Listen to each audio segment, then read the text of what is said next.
Welcome. आज हम लाए हैं आपके लिए कुछ खास. Let's revisit on what happened in stock market this week. We will look into Nifty and Bank Nifty. Let's start with Nifty. On Monday, the Nifty opening was 18,600 and closing was 18,500. This suggests that for the overall week, the market was bearish. And we think that for the coming week as well, the structure would be bearish.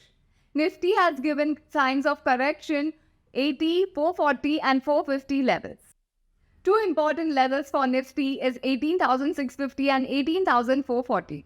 18,650 will act as resistance and 18,440 will act as supports. On weekly chart, Nifty has formed an inverted hammer.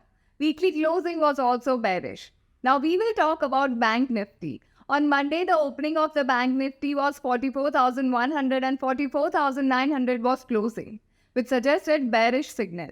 On weekly chart, Bank Nifty also formed an inverted hammer. For the coming week, the two important levels are 44,000, which will act as resistance, and 43,500, which will act as support. This week, the highest gainer is from cement sector, Birla Corp, Remco Cement, and Angel One from finance sector. And the multi-year breakout is given by Prestige. The stocks we could look out for the coming week could be from the metal sector, Hind Copper, and Tata Steel. That's it for today.